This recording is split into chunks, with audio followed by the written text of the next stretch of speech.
Assalamualaikum warahmatullahi wabarakatuh.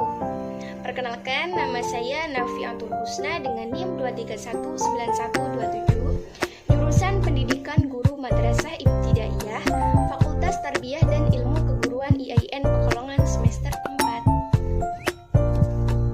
Pada kesempatan kali ini, saya akan membuat video pembelajaran tentang pengolahan data dan penyajian data guna memenuhi tugas UAS mata kuliah Statistik Pendidikan.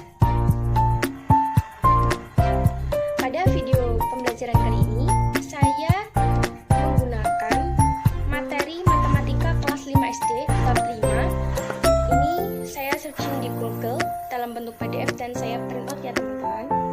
Ini dia. Langsung saja kita bahas ya. Mengumpulkan data. Data adalah keterangan yang diperoleh berdasarkan fakta. Contoh data misalnya data kehadiran siswa, data jumlah siswa di suatu sekolah, dan data sensus penduduk. Pengumpulan data dapat dilakukan dengan berbagai cara, antara lain yang pertama dengan pencatatan langsung. Data dari hasil pencatatan langsung dapat diperoleh melalui wawancara, penelitian, atau pengukuran. Kemudian yang kedua, dengan kuesioner atau angket. Kuesioner atau angket disebut juga lembar isian. Pengumpulan data ini dilakukan dengan cara meminta narasumber mengisi lembar isian sesuai data diri. Membaca dan menafsirkan data. Data dapat lebih mudah dibaca dan dipahami jika telah disajikan dalam bentuk daftar, tabel, atau diagram. Membaca data berarti menyebutkan informasi yang ada pada data. Menafsirkan data berarti mencari informasi lain yang tidak tertulis pada data. Misalnya data tertinggi, data terendah, jumlah data, dan selisih data. Membaca dan menafsirkan data dalam bentuk daftar. Contohnya, diketahui berat badan dalam kilogram 10 siswa kelas 5 sebagai berikut. 32, 33, 33 lagi, 34, 32, 31, 35, 34, 35, dan 37. Informasi yang dapat kita peroleh dari data ini adalah yang pertama, siswa dengan berat badan 31 kilo ada 1 orang.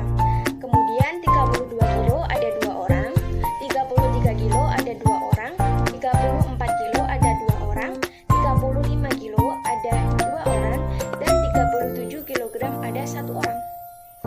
Kemudian yang kedua, berat badan tertinggi siswa adalah 37 kg dan terendahnya adalah 31 kg. Kemudian membaca dan menafsirkan data dalam bentuk tabel. Contohnya, perhatikan tabel berikut. Tabel jumlah produksi sampah beberapa kota tahun 2017. Yang pertama, kota A produksi sampah 400 ton, kota B 250 ton, kota C 100 ton, dan kota D 300 ton. Informasi yang dapat kita peroleh yaitu tadi kota A memproduksi sampah sebanyak 400 ton, kota B 250 ton, kota C 100 ton, dan kota D 300 ton. Kemudian informasi yang kedua yaitu produksi sampah paling banyak adalah kota A, yaitu sebanyak 400 ton. Kemudian informasi yang ketiga yaitu jumlah produksi sampah keempat kota tersebut adalah 1050 ton. Ini itu gabungan dari 400, 250, 100, dan 300. Jadinya 1050 ton. Kemudian membaca dan menafsirkan data dalam bentuk diagram gambar. Diagram gambar merupakan diagram yang menyajikan data menggunakan gambar untuk mewakili banyaknya data. Satu gambar dapat mewakili jumlah tertentu.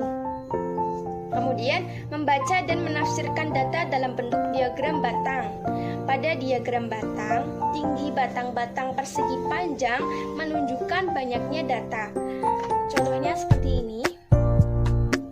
Ini ya teman-teman.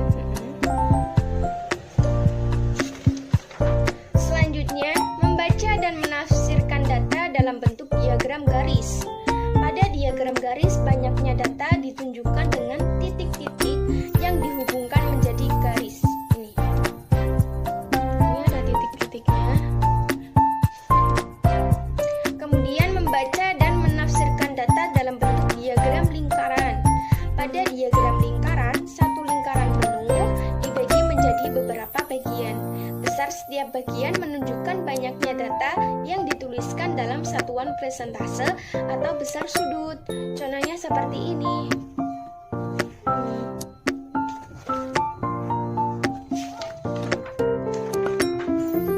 Lanjut, menyajikan data. Data dapat disajikan dalam bentuk tabel, diagram batang, diagram garis, diagram gambar, atau diagram lingkaran. Penyajian data bisa disesuaikan dengan jenis datanya. Menyajikan data dalam bentuk tabel. Data dalam tabel biasanya dituliskan urut dari yang terendah, setelah itu hitung banyaknya setiap data. Contohnya seperti ini. Kemudian, menyajikan data dalam bentuk diagram gambar. Untuk menyajikan data dalam diagram gambar, langkah-langkahnya yang pertama, tentukan terlebih dahulu gambar yang akan mewakili data. Kemudian yang kedua, tentukan juga banyak data yang akan diwakili oleh setiap gambar. Yang ketiga, ubahlah bilangan yang menyatakan banyaknya data menjadi gambar. Contohnya seperti ini.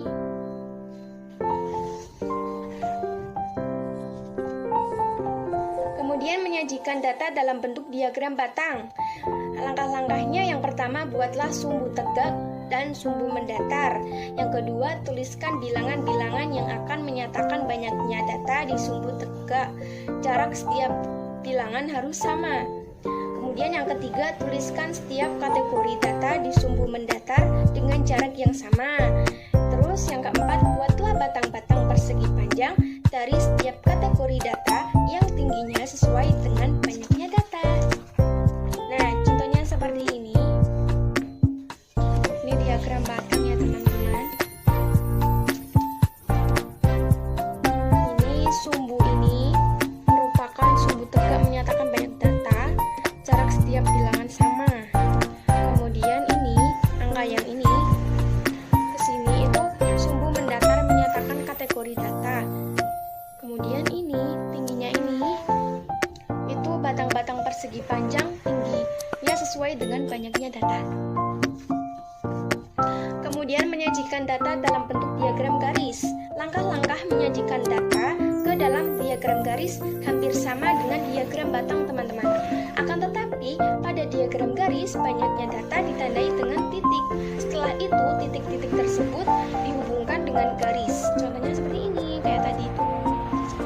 Ini teman-teman, ada titiknya, bentar dibentuk garis menyambung.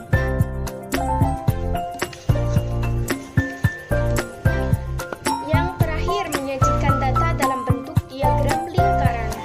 Langkah-langkahnya, yang pertama, tentukan jumlah seluruh data.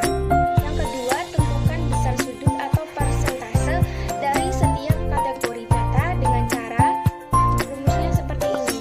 Besar sudut sama dengan banyak setiap data dibagi jumlah seluruh data dikali 360 derajat, dan persentase sama dengan banyak setiap data dibagi jumlah seluruh data dikali 100%. Kemudian langkah yang ketiga, buatlah lingkaran, lalu bagi lingkaran tersebut menjadi beberapa bagian sesuai dengan gambar sudut, sesuai dengan besar sudut atau persentase yang telah kamu peroleh. Kemudian langkah yang terakhir, tuliskan keterangan kategori data serta besar sudut atau persentasenya di setiap bagian lingkaran. Nah, contohnya seperti ini, bisa dilihat ya teman-teman. Nah, masuk ke contoh ya teman-teman. Ini ada contoh soal diagram batang 1. Berikut ini adalah data tinggi badan siswa kelas 4. 29, 30, 28, 31, 30, 29, 27, 29, 31, 30, 28, 27, 29, 28, 30, 28, 27, 29, 31, dan 28. Nah, bagaimana bentuk penyajian data berat badan siswa kelas 4 dalam diagram batang. Nah, yang ditanyakan itu dalam bentuk diagram batang ya teman-teman. Langsung saja penyelesaiannya. Pertama-tama kita perlu mengurutkan data berat badan itu dari bilangan terkecil hingga terbesar. Kemudian hitung jumlah masing-masing bilangan itu dan dituliskan dalam tabel seperti ini. Contohnya seperti ini ya. Diurutkan dari yang terendah kan 27, 28, 29, 30 dan 31. Nah, yang 27 itu ada berapa? Jumlah. Ini ada 3, 28 ada 5, 29 ada 5, 30 ada 4 dan 31 ada 3. Setelah itu kita ubah data itu ke dalam bentuk diagram batang seperti ini teman-teman. Nah, ini hasilnya. Ini sama seperti tabel ini, cuma ini dibuat diagram batangnya. Nah, 27 ada 3, 28 ada 5, 29 banyaknya siswa 5, 30 banyaknya siswa 4 dan 31 banyaknya siswa 3. Nah, sekian. Terima kasih. Nah, demikian penjelasan dari saya. Kurang dan lebihnya saya mohon maaf. Wassalamualaikum warahmatullahi wabarakatuh.